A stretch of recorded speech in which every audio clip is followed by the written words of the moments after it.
Sumainyo ang Panginoon. At sumaiyo rin. Ang mabuting balita ng Panginoon ayon kay San Marcos. Papuri sa iyo, Panginoon. Noong panahong iyon, nasa daan ang mga alagad patungong Jerusalem. Nauuna sa kanila si Jesus. Nangangamba ang mga alagad at natatakot naman ang mga taong sumusunod sa Kanya. Ibinukod ni Jesus ang 12 at sinabi ang mangyayari sa Kanya. Wika niya, "Ngayoy paahon tayo sa Jerusalem. Ang anak ng tao'y ipagkakanulo sa mga punong saserdote at sa mga iskriba. Kanilang hatulan siya ng kamatayan at ibibigay sa mga hintil. Siya'y tutuyain nila, luluran, hahagupitin at papatayin. Ngunit muli siyang mabubuhay pagkaraan ng 3 araw." Lumapit kay Jesus sina Santiago at Juan na ang mga anak ni Zebedeo at ang sabi, "Guro, may hihilingin po sana kami sa inyo." "Ano yon?"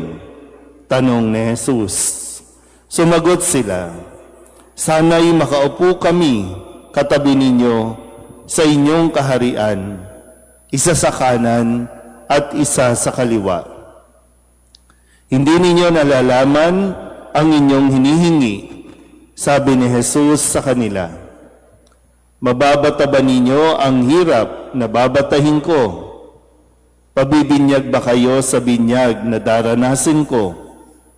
"Opo," tugon nila. Sinabi ni Jesus, "Ang hirap na babatahin ko'y babatahin nga ninyo, at kayo'y bibinyagan sa binyag na daranasin ko.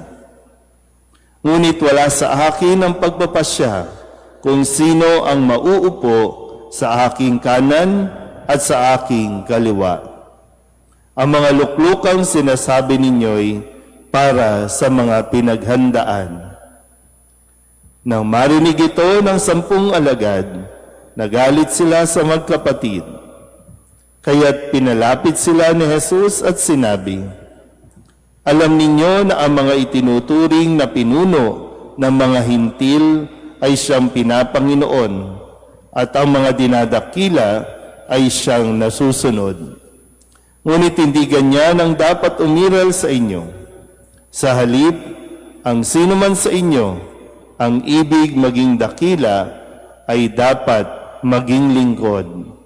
At sino mang ibig maging pinuno ay dapat maging alipin ng lahat. Sapagkat ang anak ng tao ay naparito, hindi upang paglingkuran, kundi upang maglingkod at ibigay ang kanyang buhay sa ikatutubos ng marami." Ang mabuting balita ng Panginoon. Pinupuri ka namin, Panginoong Hesukristo. Isang magandang umaga po sa inyong lahat. Magandang umaga po. Ngayon po ay Miyerkules ng 8 linggo sa karaniwang panahon. At sa ating pong Ebanghelyo, narinig natin ang pagsita ng ating Panginoong Hesukristo sa kanyang mga alagad dahil lamang sa posisyon na kanila pong hinahangad. Na dito matapos nga na sabihin ni Jesus ang kanyang mga hirap na pagdaraanan o mararanasan pagdating nila sa Jerusalem, pero ang mga alagad, ang kanilang isipan, dahil ito ay Jerusalem, ito ay isang kaharian. Kung kaya't ang 2 sa mga alagad ay nanguna para hilingin na silang magkapatid ay magkaroon ng posisyon o pwesto, isa sa kanan, isa sa kaliwa, no? Yung magkapatid. At nagalit yung iba pang mga alagad kung kaya't sila ay pinangaralan ng ating Panginoong Hesukristo tungkol sa pagiging lingkod. Na paglilingkod, handa tayo dapat na magsakripisyo, handa tayo dapat na unahin ang kapakanan ng iba, isipin ang paghihirap ng iba, at hindi yung kung anong ginhawa ang mararanasan natin kung tayo po ay maglilingkod.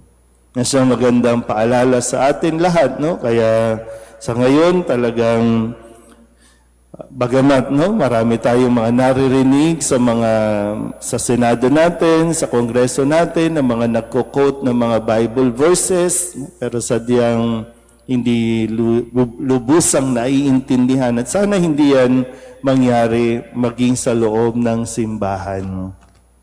Ulitin ko, ang pagsunod kay Kristo ay isang paglilingkod na dapat ginagawa ng may kababaang loob. Ang paglilingkod kay Kristo ay hindi isang posisyon na dapat na hinahangad para maging angat sa iba. At sa atin po, sa nangyayari pa rin sa ating lipunan, ito pa rin naman. Kaya nga, sabi ko kanina, di ba magkapatid?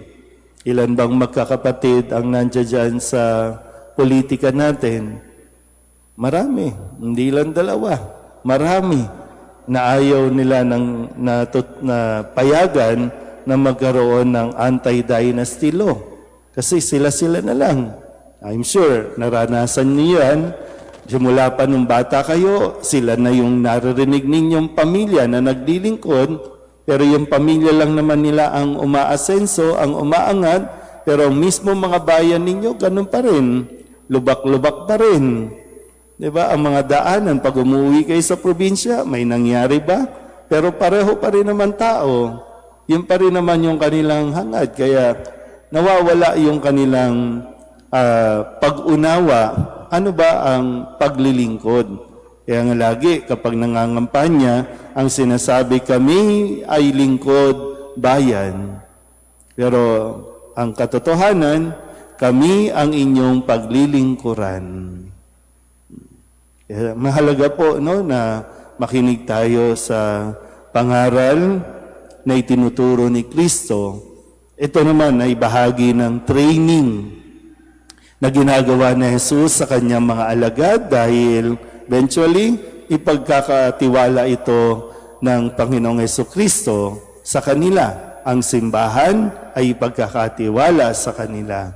Nang magpasa hanggang ngayon, lahat naman po tayo dito ay tinatawag para maglingkod.